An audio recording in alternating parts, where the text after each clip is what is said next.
Bonjour, je suis Hakim L'Alam et je vous propose ma chronique du jeudi 4 septembre 2025.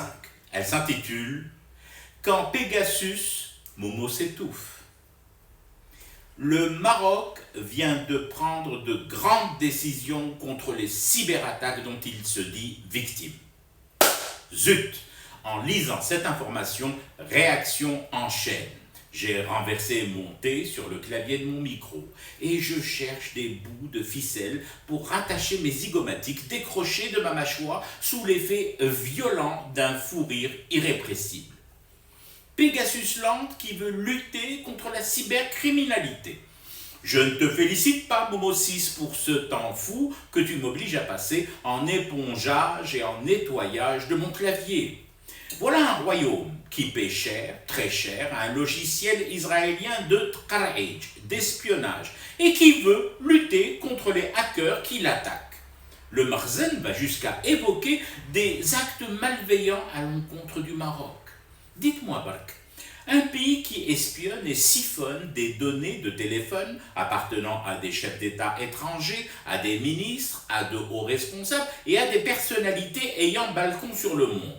C'est quoi? Un acte bienveillant? Une amabilité téléphonique? Une tentative de rapprochement glamour en mode 5G? Ou alors, plus prosaïquement, ça serait l'arroseur arrosé et qui se plaindrait que le tuyau lui revienne dans sa gueule en hache, éclabousse ses babouches et son cafetan Made in China? La deuxième activité économique du Maroc après la drogue, c'est le renseignement sale.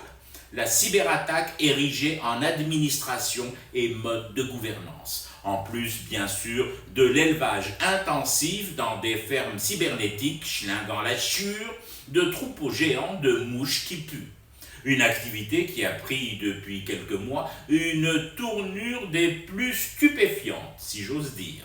Et ouais, à l'intérieur même du palais, entre les deux ailes de cette bâtisse de style lyoté, on s'espionne et on se cybermartyrise entre monarque et fiston. Momo 6 écoute Moulay Hassan et Moulay Hassan se passe en boucle les écoutes de son papounet au petit déjeuner choc à pic. Je ne vous dis pas le scénario quelques étages plus bas, dans cette hiérarchie de Nsem'ia et d'oreilles de Bassé. Tout ce beau monde de la schnouf s'écoute et s'espionne. Et ça vient ensuite se plaindre de cyberattaques étrangères.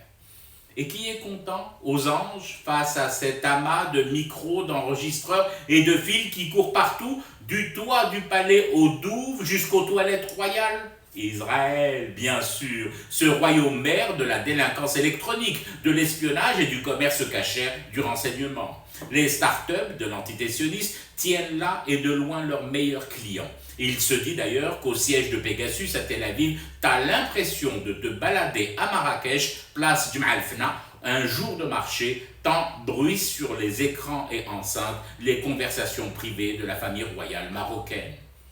À quand la saison 2 de Pegasus sur Netflix Bousbir? Je fume du thé et je reste éveillé, le cauchemar continue. C'était Hakim L'Alam, je vous retrouve samedi pour une autre chronique et une autre façon de dire son amour à l'Algérie.